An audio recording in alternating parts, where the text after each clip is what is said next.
Hello, everybody, and welcome to the ZombiesLvBacon podcast. This is episode 11, season 2. Welcome back. We are still here. We may be on many lists, but we are yet to be cancelled. Thank God for that. Today, I'm joined by Shelby. Hello.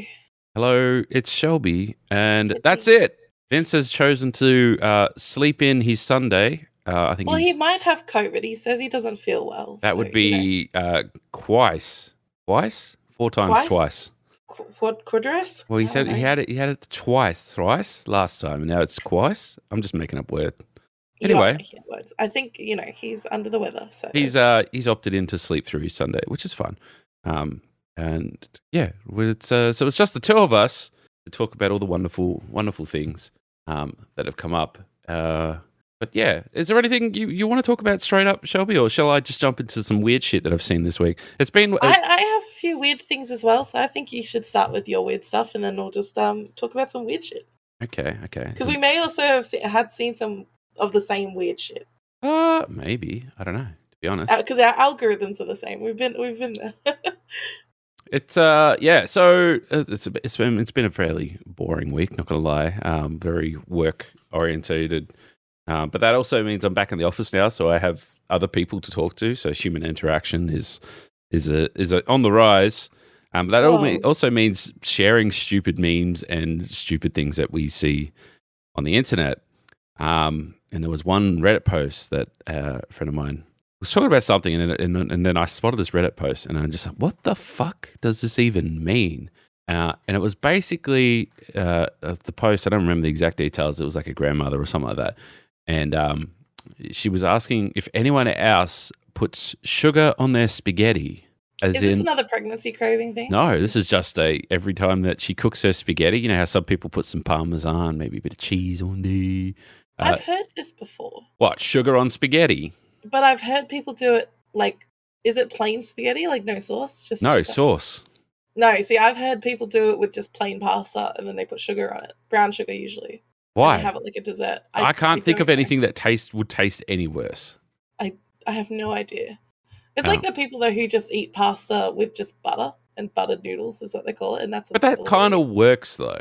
Well, yeah, same kind of flavor district, I guess. There's a few things that there's a couple things that have always been like barriers where my brain says you shouldn't do that. That's not right. That's not a pairing of food that should be good. But sometimes you push through that barrier and you taste it and you go, actually, this is good tasting. Like it still feels wrong, but it's good. And like the most obvious suggestion I could think about is people that dip their French fries in their milkshakes. Yes, which we talked about before, Anna. I wouldn't say I do it every time, but there are times I occasionally do it. The brain says no, but when you do the mouth goes, yum. It's fine. Yeah, but like people will they'll go to McDonald's, get a large fries, a thick shake, they'll pop the top off that cup, and they'll just seem to be dipping it like a sweet and sour sauce. Do you have any weird like food combos you eat? That I'll eat? Look, I've eaten some weird shit in my lifetime. And you know how sometimes you do something so dumb that it just burns into your brain, and that's forever the time that you go, "What a fucking idiot was I?" Yeah. So fairy bread, which for those who don't know, is white bread buttered with sprinkles on top of it. And which sprinkles is up for debate, but sprinkles on top of it.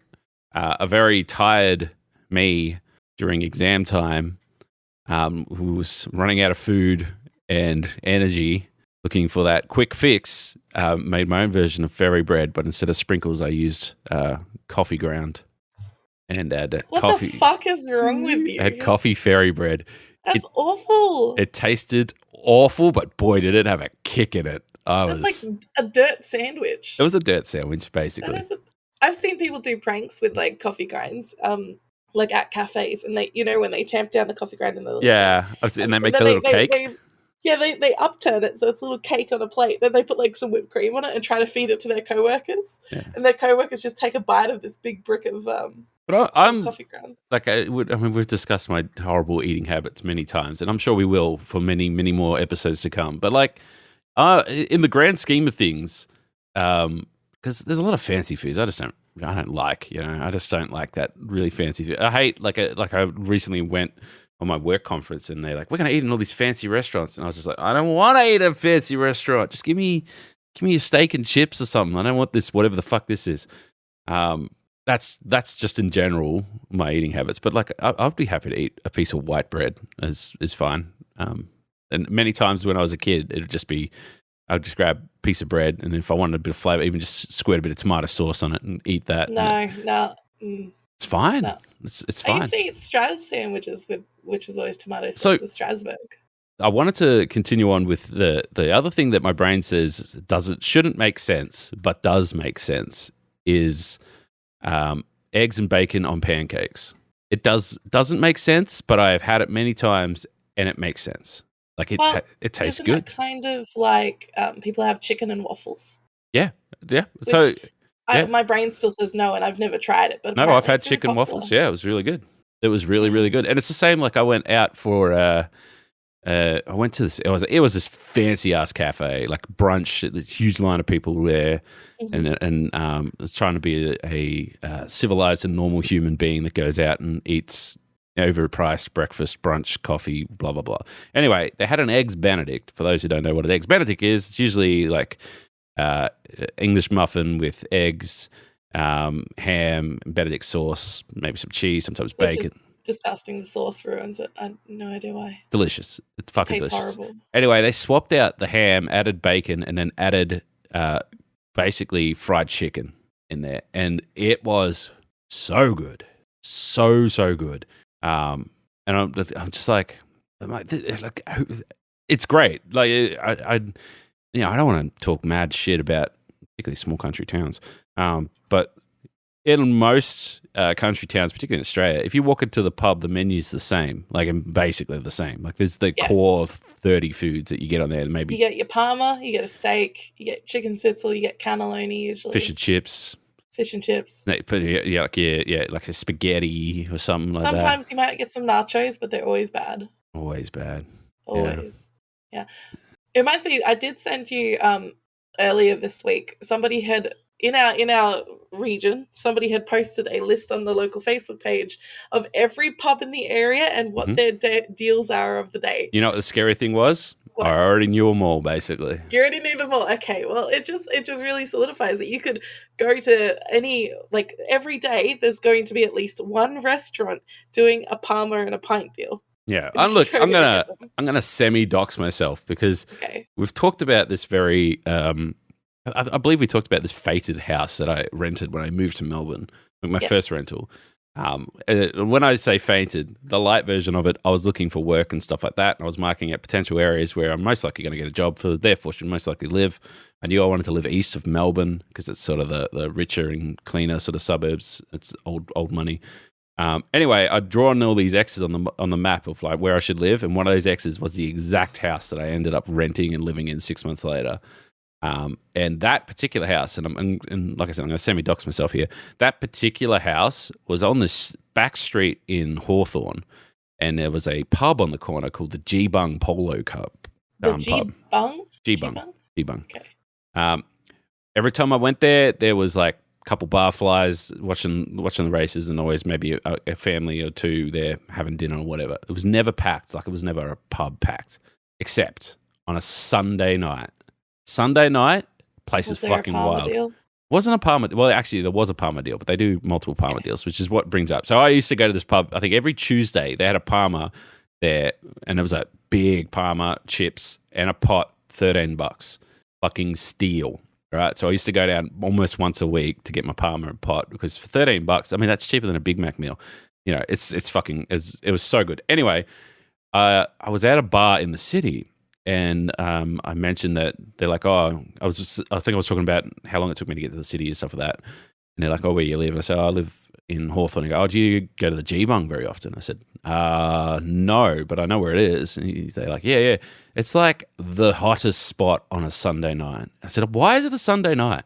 What makes... That's a weird day to... Not only is it a wild night on a Sunday night, they almost regularly had to be closed by the police because they got too rowdy on a Sunday night. All right. I can't take it anymore. What's happening on a Sunday night? What's happening on a Sunday night? It was like it was like Tinder before Tinder existed. Apparently, it's when all the desperate and dateless over 30 women would go there, and it was like a hook up nightclub. Basically, it was just known for being rowdy and horny, basically.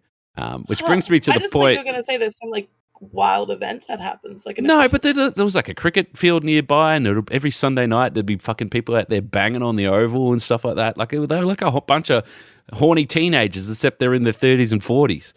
It was fucking wild. And not only that, the entire street was permit parking because it was residential basically. And so every Sunday it'd get packed full of cars of all these people going to the bar to get fucking wasted. And the ticket inspector would go past every single Sunday and ticket every single car on the street. It was it was such a bizarre thing. But yeah, you go on a Saturday night, there'll be 6 people there maybe. And that was it. That's weird. It was, it's like they'd have a band play. But I guess it's kind of weird, but at the same time it's clever because everyone's fighting for the Saturday night, right? Like every bar's like hottest place in town every Saturday, and this bar's like, come to us on Sunday. It's like, oh, there's nowhere else to go. Everyone goes G-Bunk Sunday. I don't know if it's the case anymore. I don't think so. I think it's changed hands multiple times. Maybe you need to do some research, and we'll go there on a Sunday. Why? You want to go to a horny bar on a Sunday? Yeah. Let's get a horny bar on a Sunday. But no, we used to live walking distance. We used to go there and get hammered a lot. But yeah, it was just a bizarre thing. But that was that.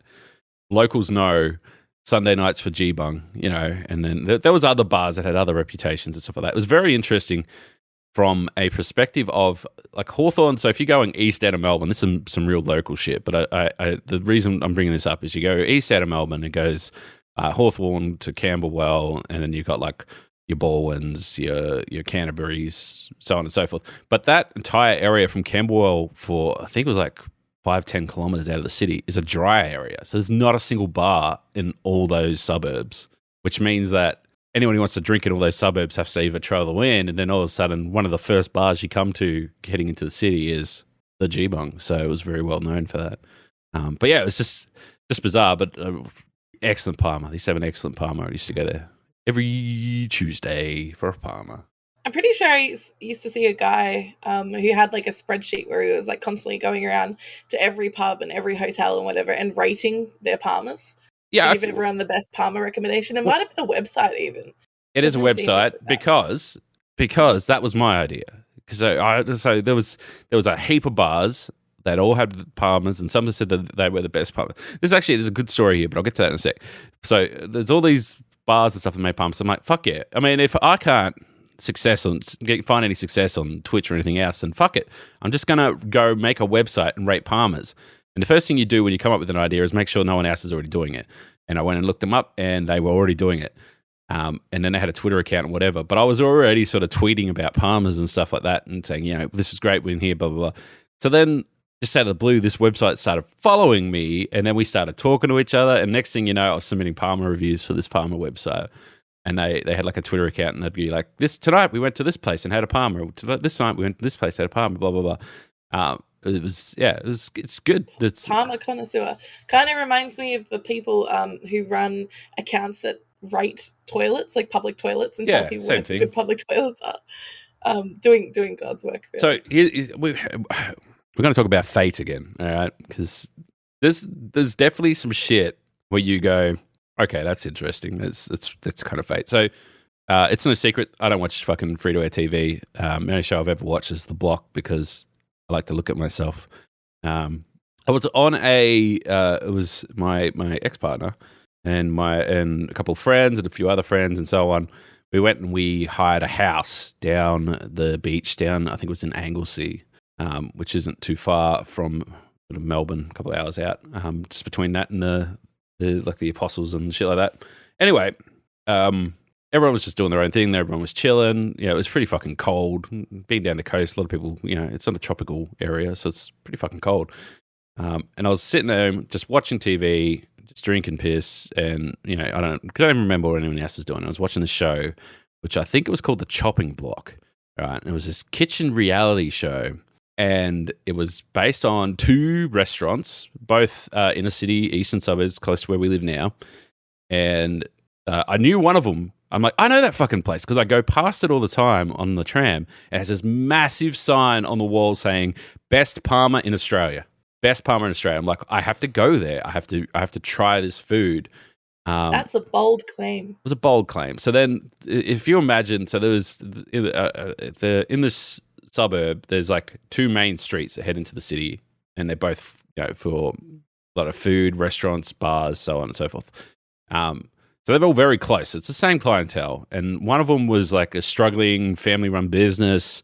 You couldn't quite find their feet, and then the other one was the world's greatest Palmer in the world, so on and so forth. But I forget who the host and shit was. Anyway, the point of the story: Matt Moran and Katrina Roundtree. It was Matt Moran, yeah, and I have met Katrina Roundtree many times. Very nice lady.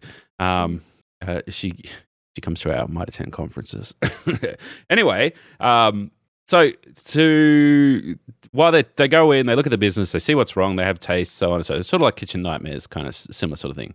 But the aim of the game is they pick which business has the best hopes of turning themselves around, and they give them a check for like 10 grand or something to help them, do it if they're worth doing. Anyway, one of the things was they went to the family-run business and said, "Can you make us a Parma?"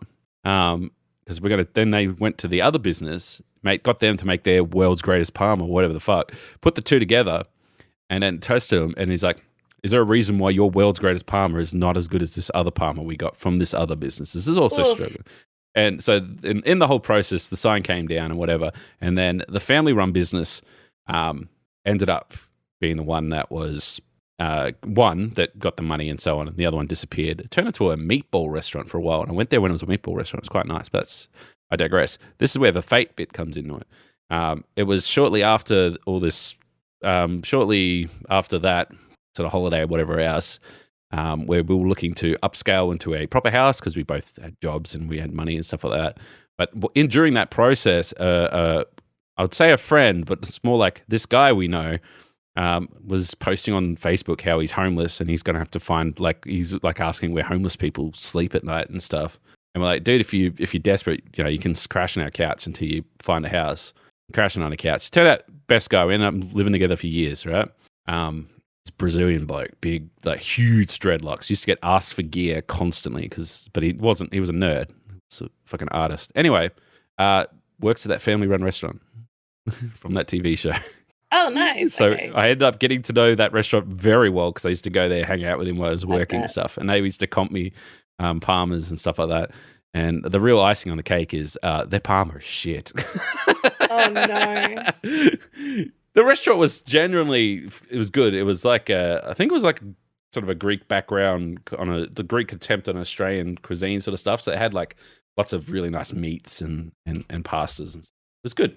But yeah, their Palmer was meh. It was very meh. Yeah, I have the wiki page now for this show open because I was curious about it, and it seems like every episode was a different restaurant. Yeah. It was always one episode. They just pick one against the other, and then they'd give them some money or whatever.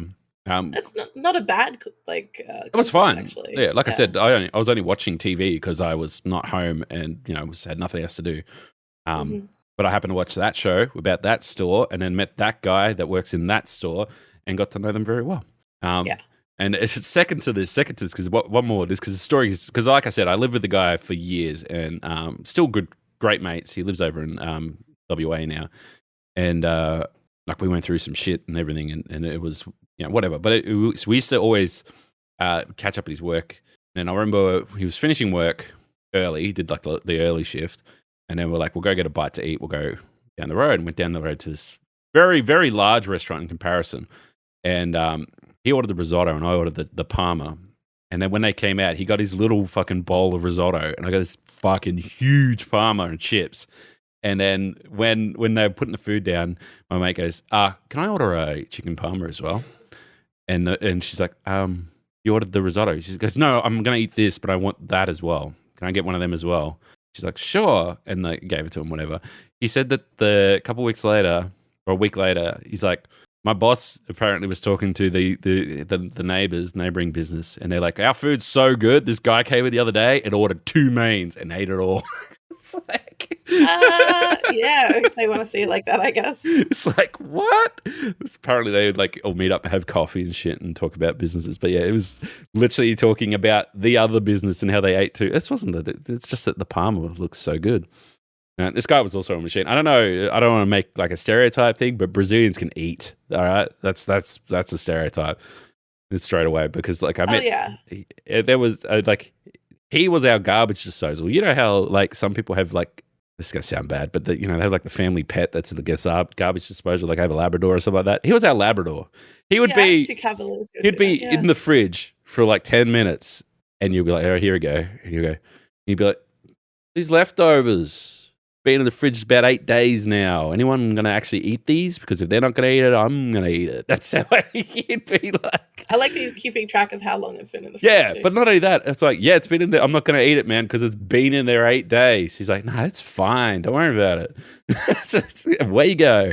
And the thing was that like that was he basically just lived off our scraps for the longest time because we were living in a share house by this point. We'd moved multiple times. So we had this massive share house and it was 5, 6 of us living in there. So he'd eat all everyone's scraps and we just got used to it, whatever. Then we threw a party and his sister was in town and she came along as well. And she was exactly the same.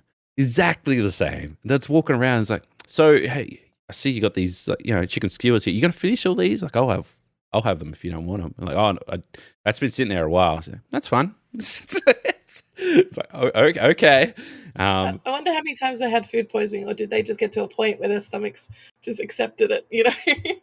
Well, I think it's also the way they were brought up. Like their family was born in Rio, so their name migrated from Rio to Perth, and then from Perth then he migrated from Perth to Melbourne to study, and because it was one of those things where I met him and like he was nerdy in the sense of like comic books and arts and drawing and typography was a big thing that he was into. And I remember when he moved in, it was video games, right? No, like it's my fault. It's actually my fault that he's failed in life and in the aspect of his like educational stuff because it was GTA 4 that ruined us to begin with, where I would get home from work and I'd be exhausted and he'll be like, GTA time to watch GTA, because he wouldn't play it, but he'd be watching me play through GTA 4. So he'd be like, every day, it's like, get home. I get home and he was like, put on my shows basically. I'm like, dude, I'm so tired. I need a nap or something. He's like, no, GTA time, let's go. And then it wasn't until we moved into a bigger place and a share place where there was multiple PlayStations. And then we really got into Call of Duty Zombies. And then that's when he started playing. And he didn't stop playing. And that's when he started missing school and stuff because he was too busy. I remember it was like I came home from work once and he was like on round 40 of something of Call of Duty Zombies. And he's got the headset on and everything. And he's talking to all these people. And like he's playing on my account. So then when I go and I'd jump on later, some random guy would like join my lobby. He's like, yo, man, dude, how'd you go with that thing? I'm like, I don't know what you're talking about, dude. But he unfortunately after like 6 or 7 years of university failed and went back to Perth. And I feel like a lot of that's got to do with how much video games we used to play, which is a lot. So you're a bad influence, I see. Well, what I'd say, life lesson. As much as share houses are fun, they are not for resting. You do not rest or sleep ever. Like I think we house is all right. Yeah, I think we played. There was multiple times, almost every night, would be up 2, 3, 4, 5 a.m. Playing games, and then I'd have to go to work at 6, and it was bad. But yeah, it was fun. I totally recommend in terms of like living, like doing shit and stuff. Share houses, amazing. In terms of saving money, sleeping, and not eating takeaway, fail, no chance. Bad, yeah. Yeah. My first roommates or housemates were great. I had a few girls who were expats. I think one was from Scotland, one was from England, and one was from India. The girl from India was very quiet and reserved or whatever, but the other two, it was just they were pretty rowdy, but also there was always a lot of guests in the house, and I mean like men who I would just bump into in the hallway or in the bathroom or things like that, and just an ever rotating cast of characters, and some of them were definitely very very interesting people. then when they moved out, unfortunately, I got some really terrible housemates, and like it became a horrible situation. And then the house situation I went in after that was very quiet, so I was often the only person home for like days, which is fine. But yeah, I didn't really have as like much of a share house experience. I only was sharing houses for that amount of time. So 3 different situations for like 16 months, but ever since then, I kind of resolved never to get into a share house ever again. Like for life stability, you need to get out of a share house at some point. It's just sort of the way it is, and it's what is interesting. And like, I don't want to get too fucking serious here, but there was a lot of talk about how the housing market's fucked in Australia at the moment, and one of the numbers that they pulled up was the going back 10, 20, 30 years, the expectation that you'd be sharing a house or living with like people for a large portion of your life while you're saving money or studying or stuff like that was like it was an expectation. Like you're going to uni, you're going to live in a share house with a friend or 2 friends or whatever, where apparently that's very much not the case anymore. Even people going to uni and stuff much want their own house, their own privacy. They're not interested in that shared vibe anymore. And they were saying that it used to be something like 8% of houses or homes in particularly around Melbourne were shared, where now it's down to like 2%. Like it's a huge drop. Oh, that's interesting. Yeah, so it's and like definitely a part of that. And I have to emphasize this again because people don't really talk about it. But Melbourne is very much a multicultural and an international city that hasn't had internationals for the longest time now. Mm-hmm. Thanks to COVID. So those share house mentality and I'd be interested to see like uni numbers, like people that are actually studying and stuff like that at campuses or in that traditional sense versus what it was even 5 years ago.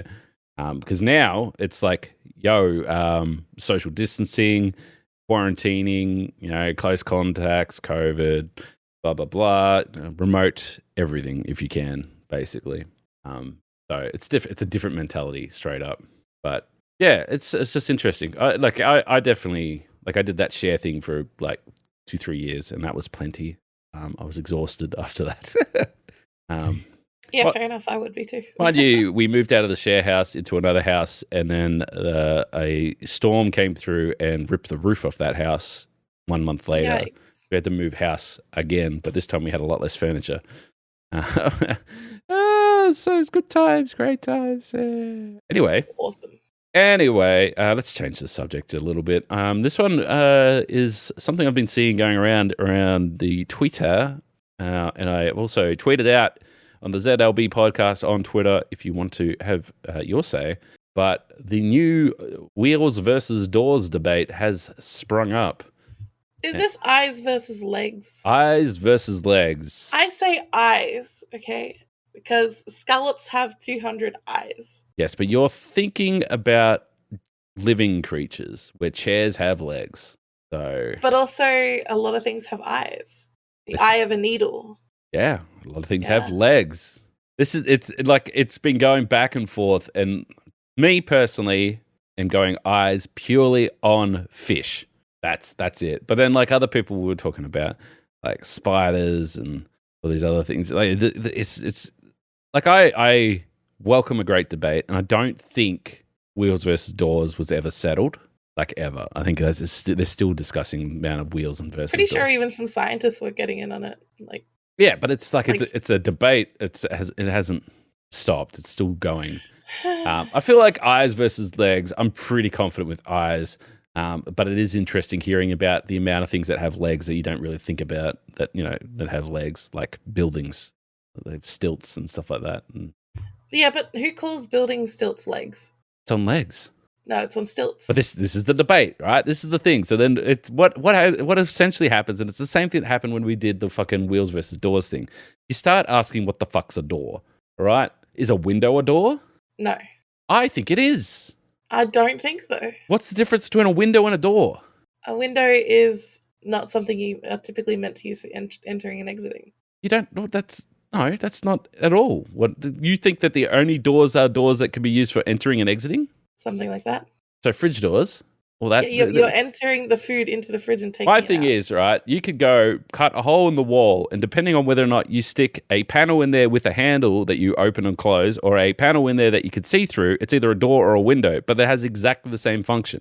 Like if you were looking at it from a perspective of you're making a video game and you're just putting that Skeletor in there of the fucking the hole in the wall and a panel, it's exactly the same. So windows and doors and windows are doors.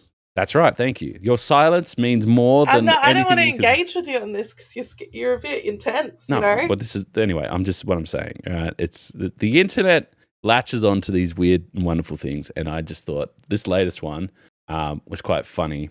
The person that I saw it from was Lavender Bauge, who is a journalist for Junkie and Gizmodo and a couple others and whatever else. She had a tweet with 1,141 votes, right? And this is where it gets interesting. 57.7% of the vote went to legs over eyes. So there. Wow, people are dumb. So yeah, it's there's a lot. I'm team eyes. Your team eyes. I am also eyes, but it's pretty crazy. It's I don't know what I don't. Yeah. So one of the person in there typed in Google how many insects in the world, and yes, Google currently says it's like 10 trillion. But some insects have a lot of eyes, and some insects have a lot of legs. I feel like they cancel each other out. Like spiders have a lot of eyes, and like millipedes have a lot of legs. Millipedes are doing a lot of heavy lifting here, is one of the comments. But yes. Like I said, scallops, like the little things that you eat, and like from the little shells. Hey, I'm team eyes. They have 200 eyes. Did you know that? No, I didn't know that, honestly. Well, there you go. Fun fact: scallops have 200 eyes. Fun fact for everybody. But yeah, it's interesting. It's almost a meme, like the way that it sort of takes off on the internet and the way it goes. And actually, we were talking about before the podcast. I was singing a tune. And there's a meme going around, which is the meme of the memes, if that makes sense. But the meme is that people that watch TikTok all the time go around with this with that earworm of still having all those tunes and all those songs and everything that they hear on TikTok. So they're going around. And I saw today a DJ set where the guy incorporated "My money don't jiggle jiggle, it folds," and the fucking crowd lost it. They lost it, and they sang all the words, and it was insane.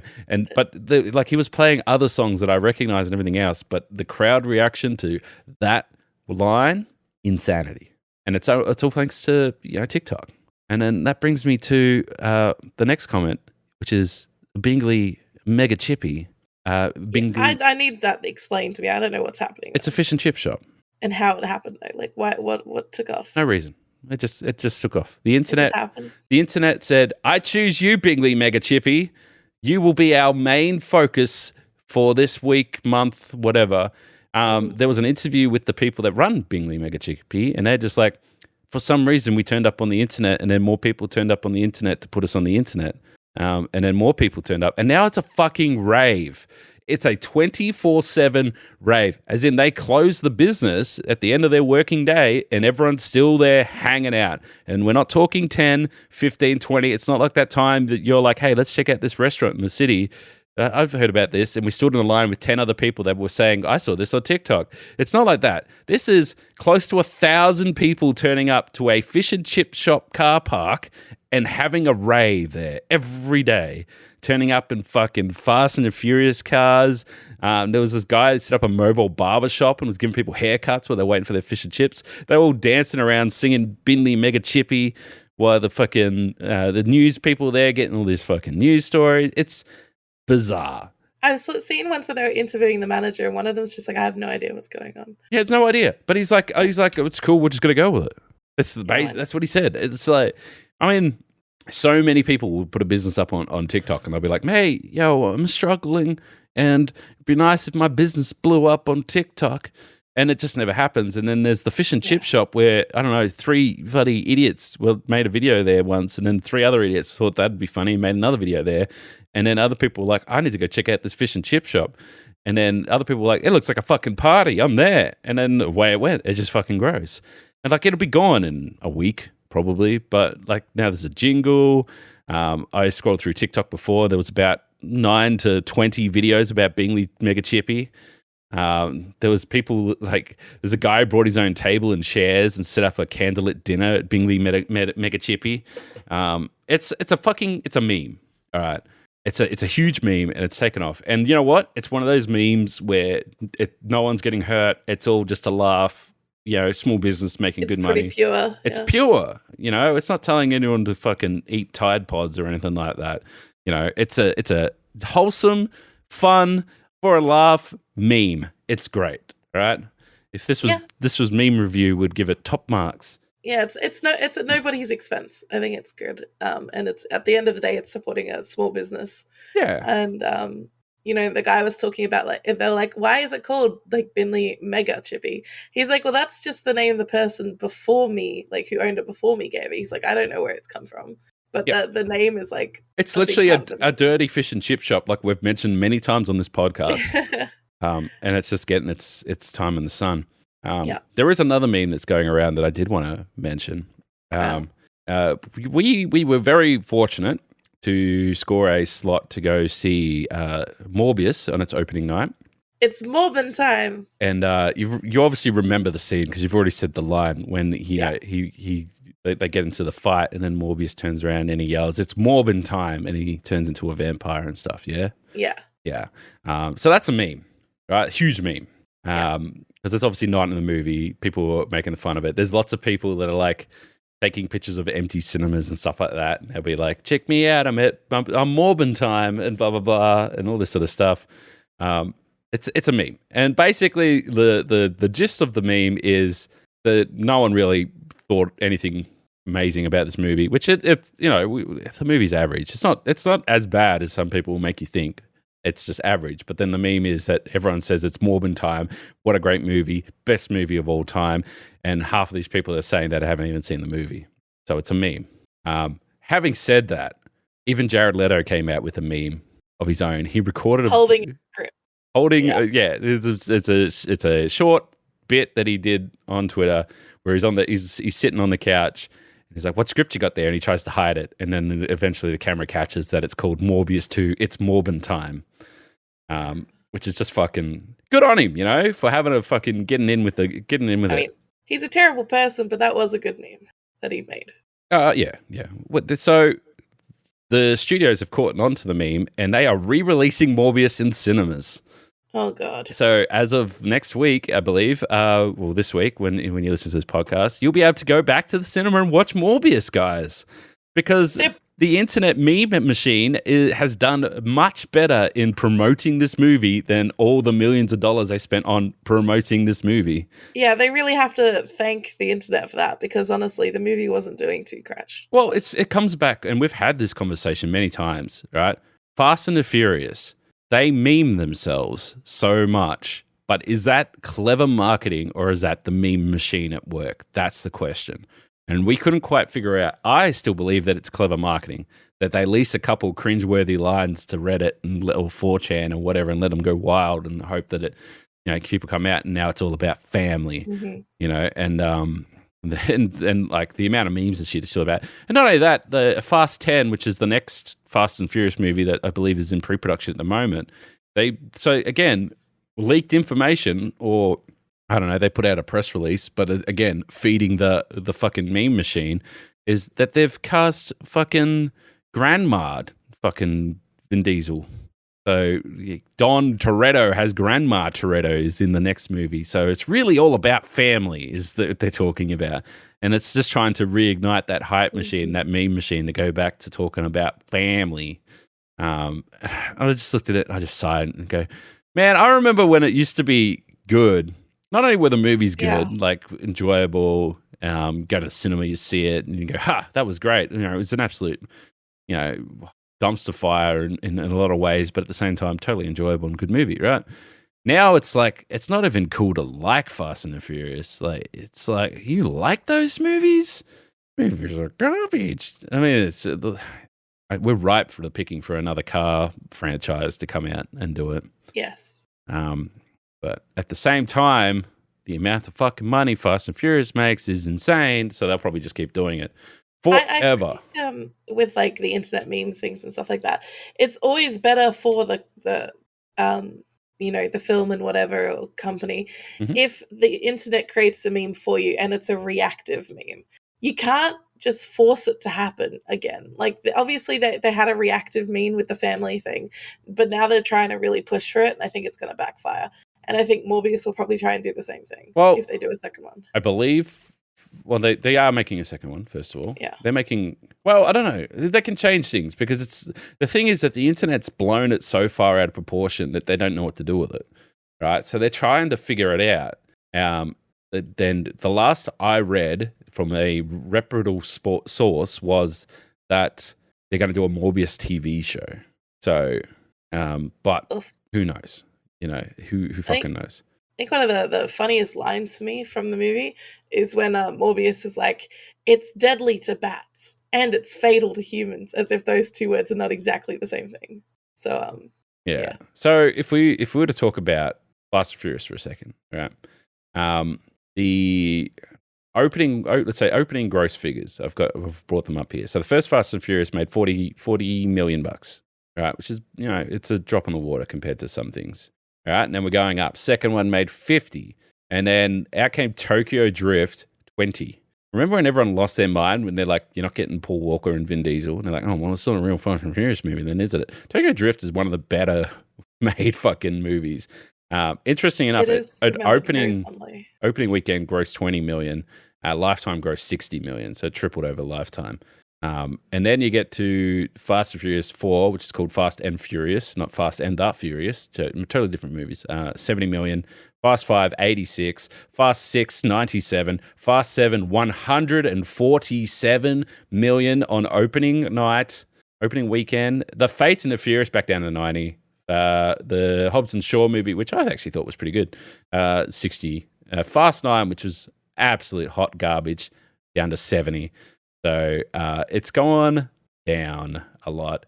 There's a couple of things to be said about this. And to your point, and because I'm a little bit older, there was this argument around giving people stuff to work with, not just sort of making it. It's like there's a difference between going, hey, look at all these funny jokes we made. Like I made a Super Bowl ad and, we've got this TV spot and we definitely did this stage thing on Jimmy Kimmel or whatever. And then there's the people out there that just organically are talking the fuck out of this thing and doing that. But the only way they can do that is by having the tools to do such, which is, clips and stuff that get released to the public. And there was a big argument for this very early days around file sharing, where there was a lot of artists and bands and movies and TV shows that the only way you would ever see them in a lot of countries and a lot of like areas that were, didn't have a cinema or whatever, was to file share. And then there was an argument about how much fame and fortune came out of the fact that you were promoted via file sharing versus, traditional channels. And for me personally, there was a lot of shit that I would not have even known existed if it wasn't for someone mentioned it to me once and they shared me an MP3 or whatever. And I said, that's fucking great. When I looked up, see what their album was, listened to it 10 times, and then ended up buying their album and buying a ticket to their show. Otherwise I wouldn't have bought an album or a ticket to the show because I wouldn't even know who the fuck they are. So it comes back to that. And that's, I feel, where TikTok's really taken off, because it's created that ability to share so much information, so digestible so quickly. And then you all of a sudden, you're basically getting these celebrities out of there. And the easiest way to tell that whether or not this is working is you look at something like the Triple J's Hottest 100, which is a by the public voted for music top 100 that's held once a year. Out of that top 100, half, or I think it was even more than half, were viral sensations on TikTok. So, yes, definitely. I do see like Spotify curated playlists as well that are just, it's no longer the biggest album label promoted the crap out of this and got played on every radio and there was ads on TV. That now can be trumped by a viral sensation on TikTok. Yes, and I've got two examples of that. Peach PRC really took off on TikTok. And she's an Australian musician, and she's quite good and fits into that kind of like slight e-girl sort of TikTok aesthetic. And then also Maddie Zam is really cool as well. And both of them I'd found on TikTok. Yep. Plus not to mention all of the sounds people make from songs on TikTok, and then that leads me to, that I like that sound they used in this like meme TikTok, and then I look it up and it's like a good song, and I'm like, cool, this is on my playlist now. Well, I think it was Vincent mentioned that when you have something up on Apple Music, you also get the stats for how often your music gets Shazammed. Which is interesting, yeah. Because it's owned by Apple. So, yeah, I mean, that, to me, that means that someone heard the music without even knowing who I am and liked it. And that, to me, would be a better indicator that you're doing something right than, the amount of people that I convinced to download this song and listen to it for 30 seconds. That sort of thing. So, speaking of which, because he's not here, you have to stream Story of Adrian on Spotify. No, don't worry. You have to promote him because he's not here to do it, Yeah, so I feel like the and I guess that's where things like a great example is the Chippendale movie, right? Fucking no publicity whatsoever. There's nothing. Didn't even know there was a Chippendale movie. It wasn't until I started to see all the memes that I go, what the fuck is this? Chippendale have a movie? Google's Chippendale. It's actually decent. Googles all the fucking Easter eggs. Wow, they got so many jokes and stuff in it. Awesome. It's like fuck. It's so, and I wouldn't have known unless I was on TikTok and I didn't see that clip and sort of go down that rabbit hole, so to speak. So, but yeah, it's interesting. Get fucked, Fast and Furious. You've dropped the ball so hard. Joke at this point. But yeah, there was another thing that I feel like I need to talk about because I've spent way more time than I care to admit on this. Which is the Johnny Depp Amber Heard trial, Amber Turd. Which has finally concluded. Which people got really fucking passionate and picked a side pretty damn hard, and they rallied pretty hard for that side, which is fine. I don't give a shit. It's literally two very rich people fighting about all sorts of things. And look, yes, there's some themes and stuff that can probably be unpacked, but probably not in a courtroom because the courtroom's all about, they got to play by courtroom's rules. You got to prove certain things and someone wants to win money at the end of it. So it's almost a game show.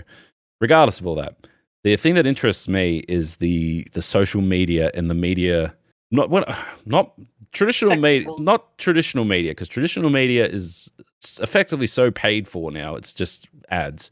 But it's the fact that there were people, at home that would normally just be digesting the media, but repurposing the media and adding commentary to it. And there was these absolute think takes and people breaking down the evidence and proving things wrong.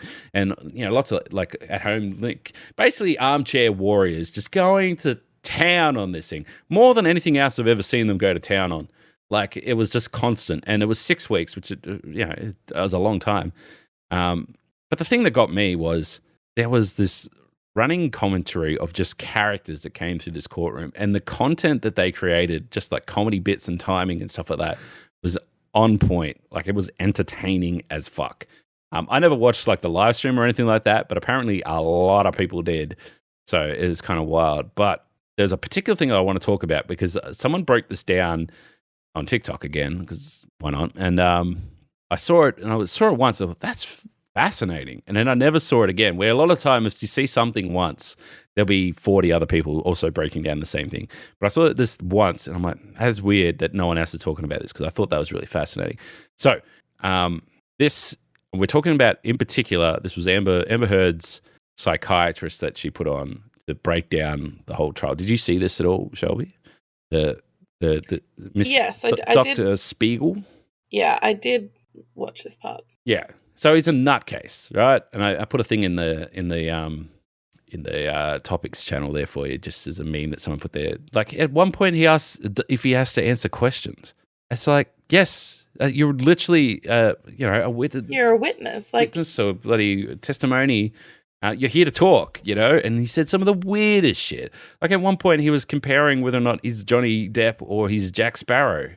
Like he said that, he was talking about how his mannerisms as Jack Sparrow really speak to his character. He's like, what? What are you on about? And then I think the return fire on that was, okay, well, what about Charlie and the Chocolate Factory? It's like, what the fuck is this courtroom? This man's like complete like facial expressions and his movements and stuff like that. He's just fucking unhinged. It's unhinged. He's crazy. There was this theory as well, by the way, because there was I saw this thing go around that was like, what if they accidentally called the wrong? All right, well, hang on. Spiegel? Don't steal my fucking thunder, all right? Because that's... Oh, well, you got to talk about that. This is my thunder. Okay, go on then. For those who haven't seen it, he looks like he's fucking on cocaine, first of all. The guy is unhinged. He's crazy. And why the fuck did they put him on the stand? It's from Amber Heard's side as well. It doesn't make them look good. It makes them look crazy. It's like, how did they manage to find a crazier person? And why would they do it? So then this, as Shelby's already alluded to, is this theory that was going around. And I've found the source on it, which was a guy, it was on Reddit originally. They posted a lot of fucking details, but we're just going to go with the high level shit. So the Dr. Dr. David Spiegel, there's a typo there straight away, that's fine, is the name of the crazy person. But what if they were, okay, let's say from Heard's point of view, their team's point of view, like, we really fucking need this testimony. We need a psychiatrist who's fucking going to be able to do it. And someone's like, yeah, you need to get this guy, David Spiegel. He's the man. Get him in. Except there's two David Spiegels. There's the crazy David Spiegel that did go onto the stand and was crazy and unhinged.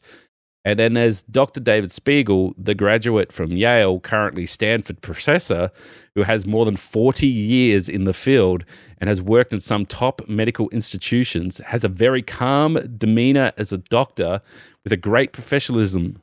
Yeah, his credits are insane. Like, he's like top of his line. So what if they said, hey, go get David Spiegel? They're like, okay, cool. Google David Spiegel, pick the one closest to them and hired him.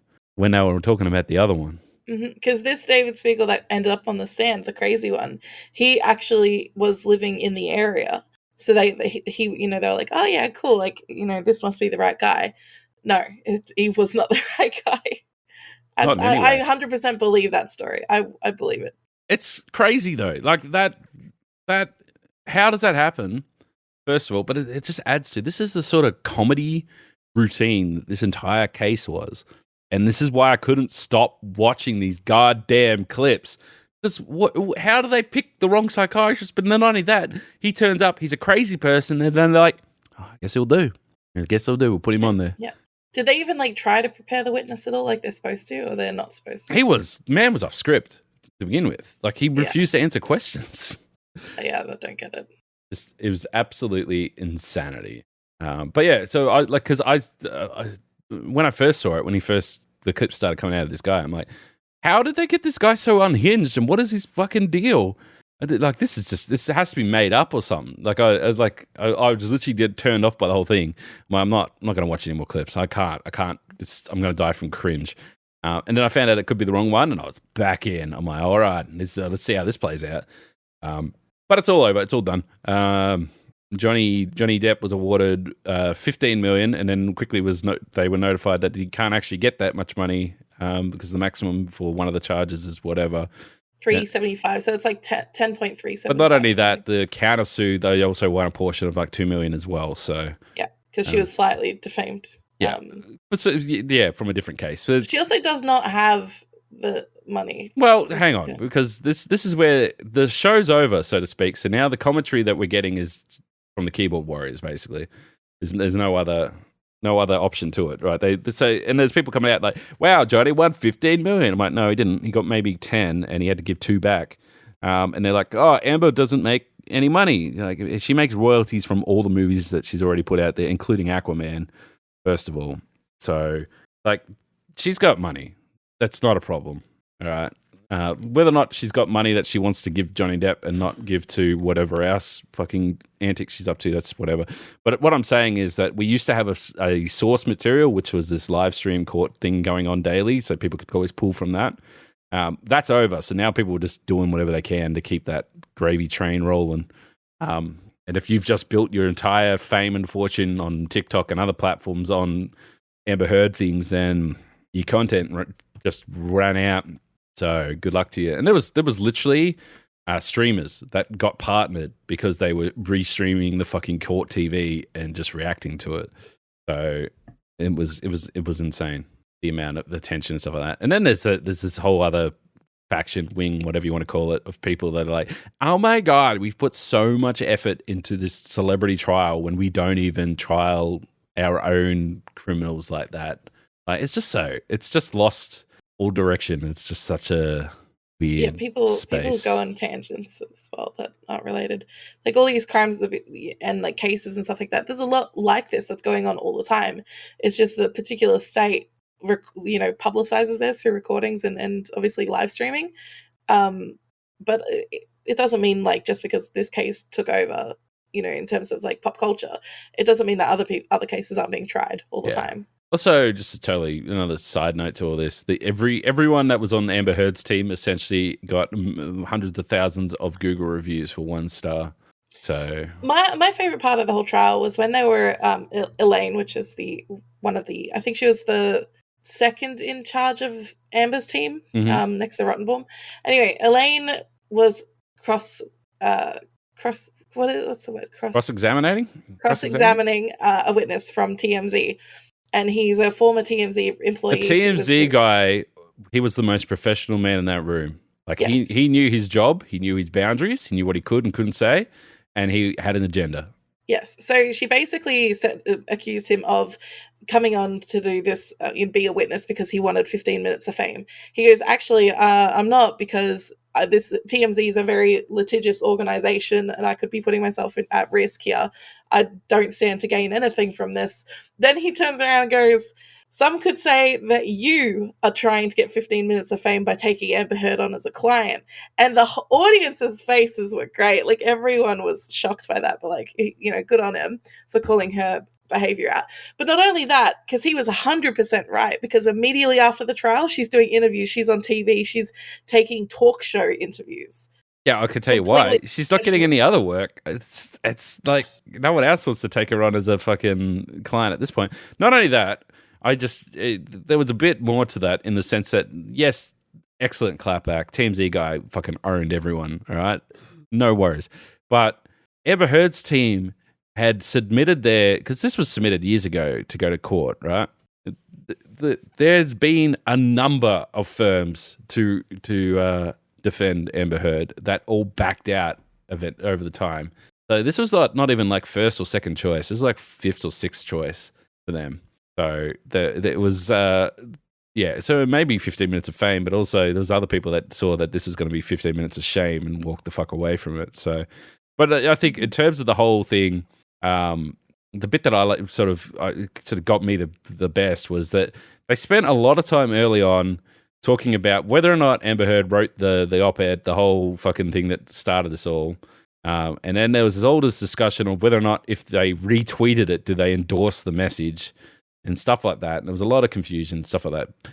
But then the end of it, when they were doing their last sort of few kind of questions and covering up and tying shit off, they managed to fire up Amber Heard to the point where she just blurted out, "I wrote that because," and everyone's like, "All right, done, gotcha." All right, incriminated. it's like you just keep putting the pressure on. I think it was is it Camille Vasquez or whatever it is? Yes. She just was just hounding her, but not in like a smug and arrogant way that would just fucking just irk you. And Absolutely. It's all done deliberately so that she would slip up and say shit. Of course, because Amber Heard's a narcissist and they can't take any sort of confrontation like that. So Camille was pressing all the right buttons. So good on her. All the right buttons. And oh man, someone was bringing up how much it costs to hire Camille as a lawyer. And that it was a lot. She's also actually only an associate with the firm. She's actually a junior, which is pretty impressive for what she did. Yeah, but in terms of like the money that it was insane amount of money. But I can just only imagine that only more money coming is fucking hell. I mean, she doesn't even need to work anymore. Probably she could probably go do fucking talk shows, write a book, make a TV show. She could do her own TV show. I'd watch it. For anyone who did really enjoy that sort of drama, that courtroom drama and all that sort of stuff that's surrounded around it, it's not a super enjoyable, positive, great time kind of TV show, but it is a very well written TV show that is certain around courtroom and courtroom drama and all that sort of stuff. And that's Better Call Saul, which a lot of people were like, "Oh, that's that Breaking Bad." I didn't like Breaking Bad. It's got nothing to. It's yes, it has to do with Breaking Bad in the sense it's set in the same world, same characters, and everything else. but it has nothing to do with Breaking Bad. This is a prequel. It's before that even happens. So it's got nothing to do with meth or anything like that. It's literally about the small guy fighting, trying to do the right thing and fighting for the right people and making fucking nothing for it, just constantly getting screwed over. And then the whole point of the show is he develops into this guy who realizes that, hey, maybe being a little bit more flexible with the law to get the right results will get you paid more. And then it goes through this whole transformation piece where, like, it's so well written. And I know that's so well written because it affects me in the sense that I watch it and I get angry or I get sad or I get fucking frustrated with the characters. And it's no longer, hey, I'm watching a TV show. It's, hey, that guy's fucking screwing them over. I don't like this. And it's like, so it's if someone wants to get into that kind of nitty gritty stuff, Better Call Saul, I believe the final season is either airing at the moment or coming out. Just come out. It's heavy, but it's fantastic. And then you should watch Breaking Bad anyway because it's the best TV show of all time, in my opinion. So, but yeah, just in so many levels. But it's that courtroom drama was very good, and I enjoyed it. And I grew up watching like Law and Order and stuff like that, and always sort of enjoy those kind of courtroom stuff. But this was just like on steroids, and I loved that. But like I said, there's big picture stuff and themes and stuff that probably need to get unpacked in a not courtroom environment. In general about rights and wrongs. In other courtroom news, did you know that Mariah Carey is being sued for All I Want for Christmas Is You? No. For 16 million euros. Also, I just want to make it known that I care zero for Mariah Carey. Yeah, okay, but it's interesting though because it's such an old song, like it came out so long ago. What's the claim? That it was copyright infringement because it has the same title as another song that came out earlier. The songs are completely different. Okay, so basically someone found a very loose thread, thought, I'm going to sue it. If it gets enough media attention, they'll give me some fucking hush money and I'll get rich. Good on them. Yeah, good on you. Game of the system. So Mariah Carey makes squillions of dollars on that song every year. Who cares? Who cares? Yeah, it should be fine. But yeah, the other song I had a quick listen. It's not at all similar. It's just the title and the theme. That's it. Yeah, I mean, there's literally that where people will they just, I forget there's a term for it, but they basically just keep filing these sort of things like patent, copyright, or whatever, and they'll just keep filing them over and over and over again, and then in the hopes that if they go to court, whatever, but most of them just get settled out of court anyway. Yeah, exactly. I mean, if you go, hey, I want $10 million or whatever. And then they go, look, just shut up. Here's 100,000. So I'll take it. There's a lot of well, that's exactly why they do this. But there's a lot of instances of this out there. You can't really get too fired up over things having the same name because we're running out of names for things. The world has been creating media for so long that things are just going to be similar. I mean, it's also there's a lot of people that even music and stuff like that. Like there's particular sort of rhythms and beats and so on that always, in a lot of ways, is the infrastructure for a song. And then that's why a lot of people go, wow, these songs sound really similar. It's like, yeah, it's because they're using the same, tempo and the same. I think the actually stealing how something sounds or copying it is probably worse than having the same name. Yeah, absolutely. Yeah. But it's easier to convince to like a jury that these things are called the same thing. They copied me. So that's why a lot of the time they just do a claim against that. But like there's people that will go, I forget what the name is, I should probably figure it out. But they were talking about this on another podcast that I was listening to, and it was around like they'll patent so many random things like they could think of and other things and whatever. And it'd be like, I patent when you put this cardboard thing and this other cardboard thing together, and then they make a structure that can hold a certain amount of weight, and I call it the carby stand. And then someone else comes out, it's like, I've made this thing, the bracket that folds out and it holds this amount of weight. And like, he copied me. Like, no, there's actually lots of different things that do that exact thing, but only one person patented it.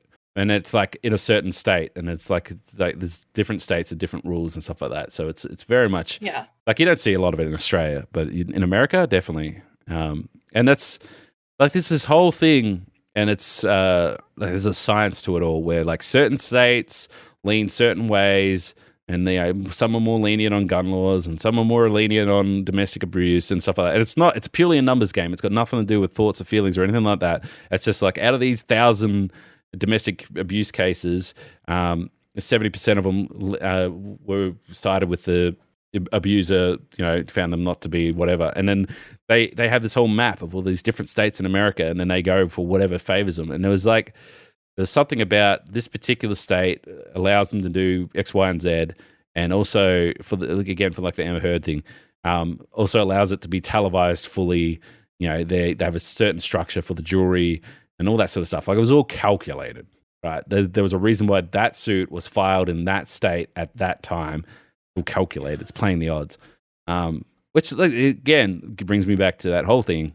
It's probably a topic that needs to be discussed outside of a courtroom, because courtrooms are, they're designed for a result one way or another, and everyone plays it to their favor, I guess. So I think if you're interested as well in going back and song copyright and songs that sound the same, there's a really good YouTube channel that I've watched a lot called Rumi Official, and he does a lot of comparisons where he'll break down the similarities between a song, and in his professional opinion as a producer, he'll say whether they were inspired or copied or anything like that. Yeah, it's really interesting to strip it all back. Yeah, and I'd second that. I do watch a lot of Rumi content. He also will be like, I don't think they were copying each other. It's just that they're using this, very well-known melody. Or that something is an homage, Yeah. So, he does a really, really good job of being sort of neutral, not non-biased about it, which is good.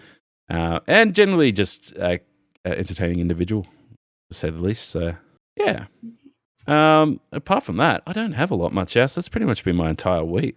You said you had some other crazy stuff, or we sort of covered off your crazy? I feel like you did cover off a lot of it. And my week was just so heavily into work this last week. But I do want to acknowledge it is Pride Month now, which means that we're going to see a lot of weird corporate campaigns that are trying to capitalize off Pride, which always happens. And one of the funny ones, though, and some people are angry about it, but personally I think it's funny. And don't come for me because I do like women as well.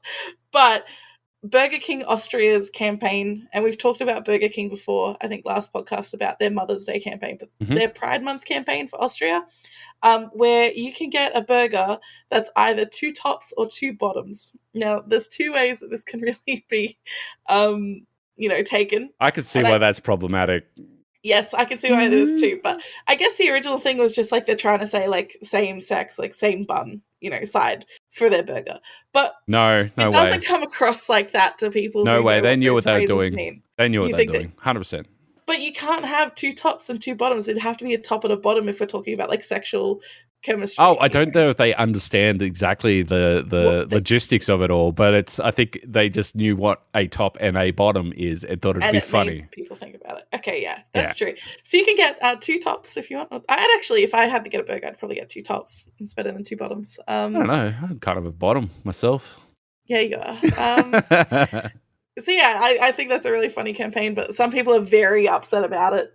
As it's the internet, people do get upset. I see the humor in it. Yeah, people that get upset about this don't understand. Don't look big picture, because there was no fucking way that even 5 years ago would Burger King come out and even say anything's a top or a bottom. All right, this is big steps forward. This is closer to the goal, which is just being open, not a big deal. Love is love, all that sort of stuff. This is steps closer. All right, this is like teaching your grandmother the internet, and then she types the Google search into her Facebook status. I mean, it's like you tried. All right, we got somewhere. You're on the internet. Excellent. You shouldn't be getting mad about that. You're nitpicking at this point. And if you are nitpicking that stuff, it's that kind of negative pushback to them trying to be progressive, which is going to make it even longer before they get progressive. Most queer people I've seen interact with the post have been actually laughing at it. So yeah, I think that's good. I think there is a little bit more I want to say about this, because I'm a firm believer in I don't give a fuck. All right, if you're in love with whatever, or you're not even in love with it, you're attracted to, or you just want to experiment, I don't give a shit. You do you, boo. It's all good. All right, not a problem. No worries.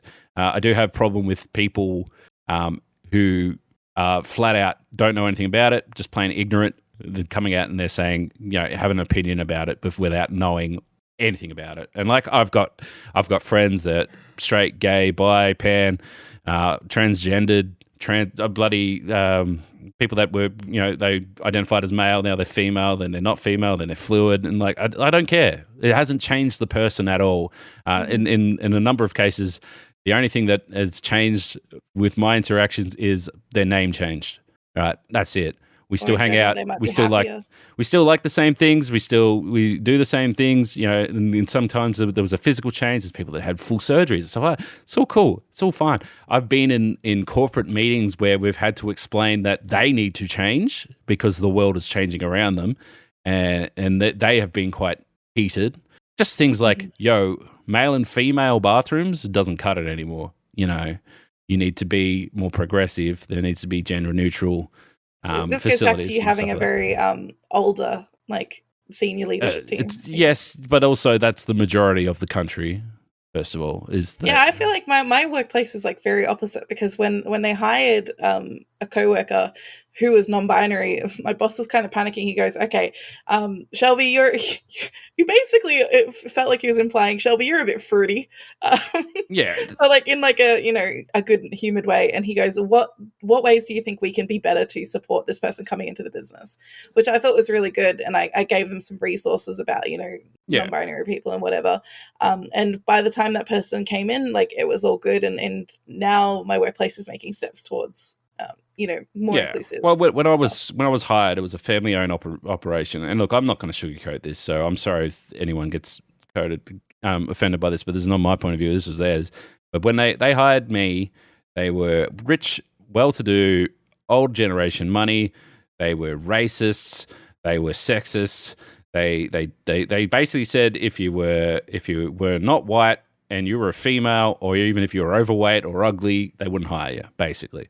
That is their vision. And we whittled away with that, saying, hey, you're so narrow-minded. The only people you're hiring are literally white young men who are psychopaths. And when I say that, and this is a scary thought, out of all the people they hired, 2 of them are in jail for murder. So it's it was crazy. Tattoos are a no. Long hair is a no. Like it was fucking Nazi stuff. All right. That's how I felt about it, and like we whittled it away. They ran into all sorts of obstacles thinking like that, and they eventually were pushed out of the business. And then another family-owned business took over, and then we're much more progressive because you have to be. And then they got pushed out, and we eventually became corporate. Corporate pay people to be on top of this shit, which is it's great, but also we're still a long way from being just getting to that goal, like I said, of it not being a big deal. It just happens because it's normal, natural, whatever. Having said that, there's a few things that really grind my fucking gears, and I feel like I need to just voice my opinion on this. First of all, this is going to sound bad. If you are in a workplace, particularly a corporate workplace, and something like Pride Month is coming out, don't go round up the gays, all right?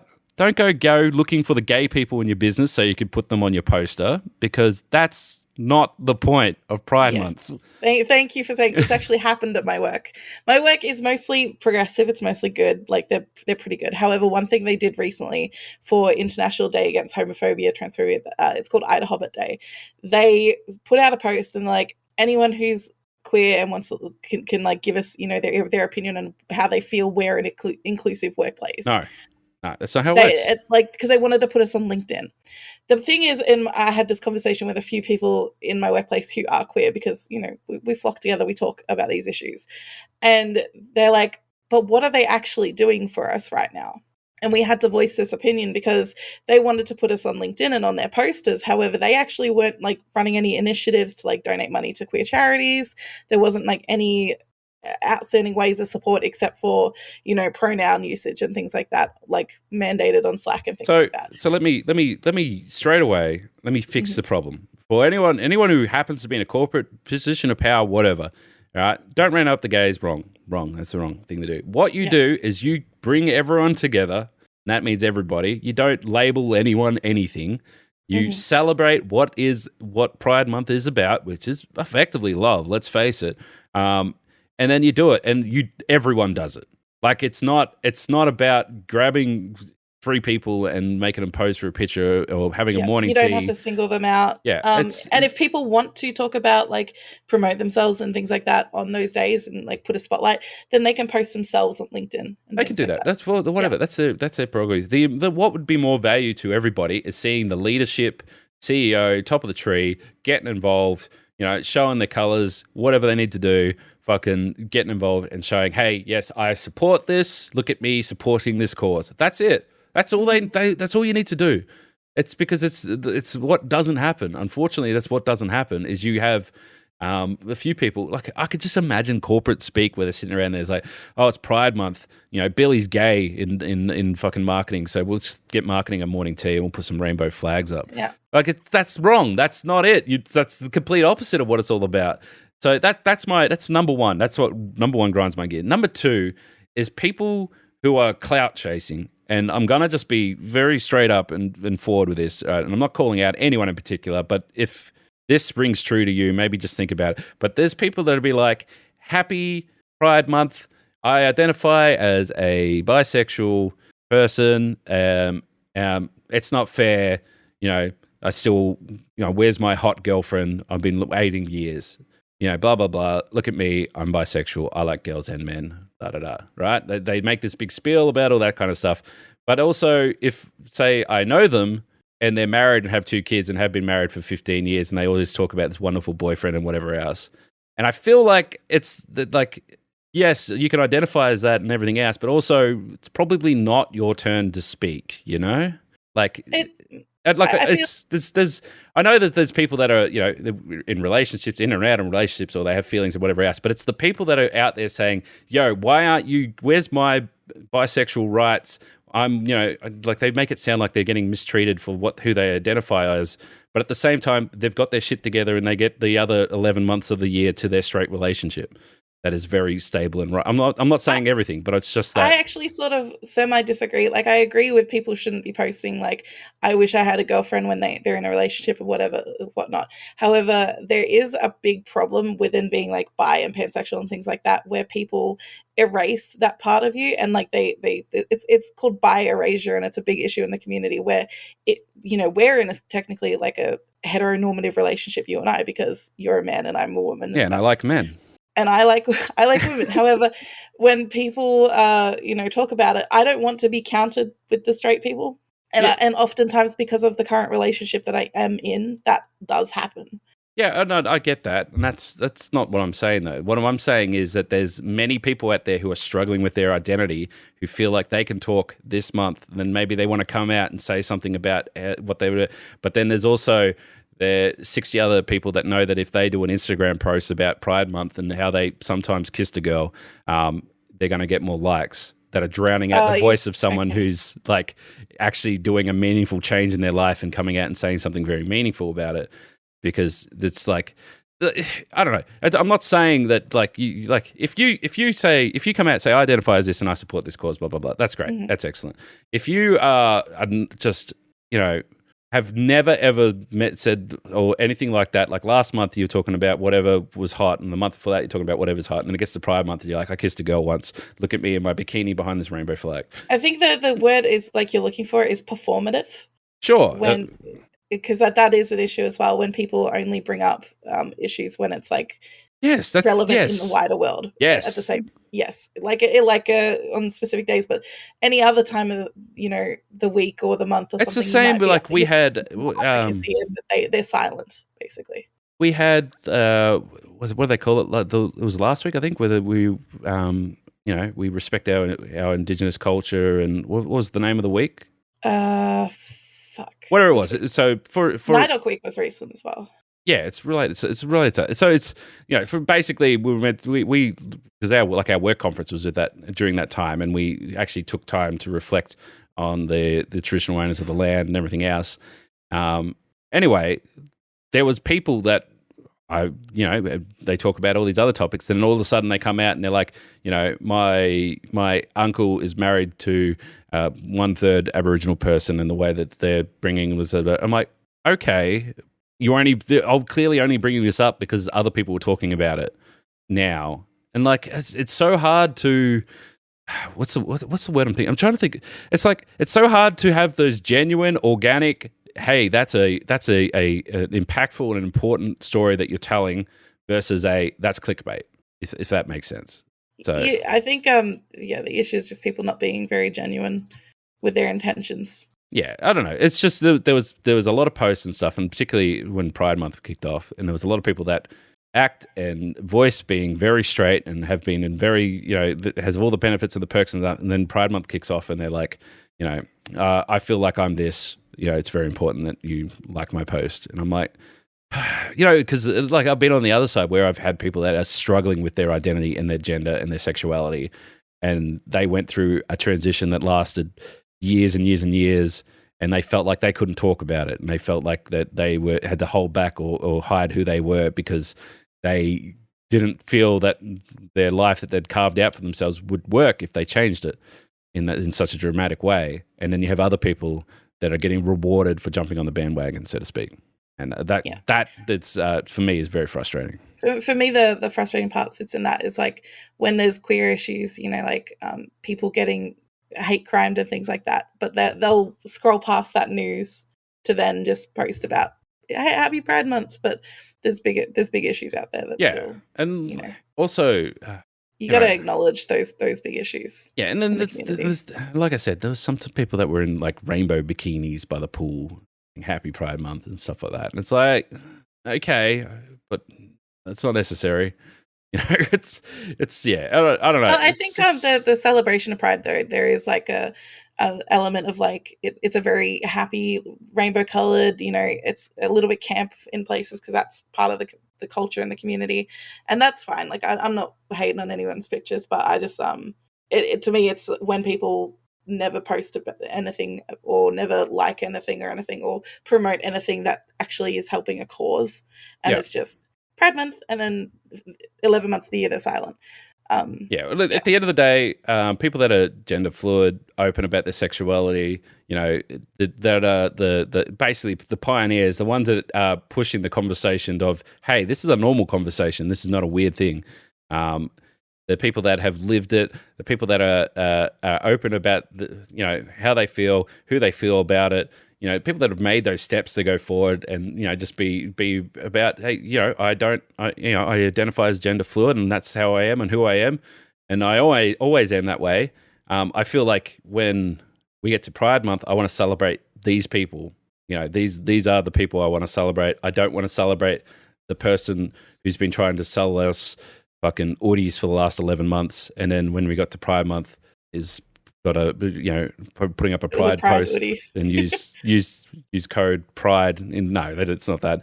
I only saw Woody did a donut day hoodie, which I kind of was into. I did see that. We've been a bit we've talked about it a bit lately about people just being just people being disingenuous on their social media and stuff like that, and I think this just falls into that wider conversation as well.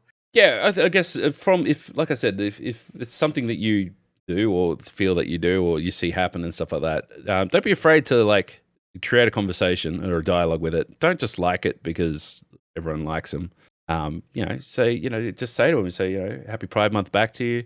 Or if you know someone that is, celebrating it and it's a thing that they've been going through and whatever else, absolutely just double down and celebrate and create the conversation, because that's the point of it. It's not just about putting up a social media post and seeing your likes. It's about having a conversation, making sure that everyone understands that there is still that stigma out there and that's still that percentage of assholes that are making it difficult for these people, and they need to be told to fuck off. And the people that are doing the right thing and having a great time and there's positivity in every aspect of life, they're the ones you got to support and hold up. And yeah, it's just. If anyone wants to know what they can do during Pride Month to be really supportive, is buy from queer-owned businesses. Queer artists are out there as well doing a lot of promoting this month, and donate to queer charities.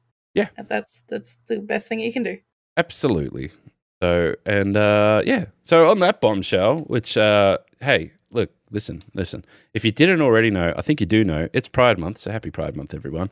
Happy Pride.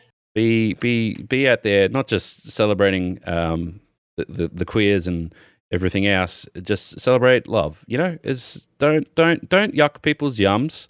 Everyone loves someone, and let That them phrase, do it. "Don't yuck people's yums." Don't is yuck great. people's yums. I mean, that's great. Absolutely. When is Don't Yuck People's Yums month start? Because I think that's going to be a great one. I personally like cheese.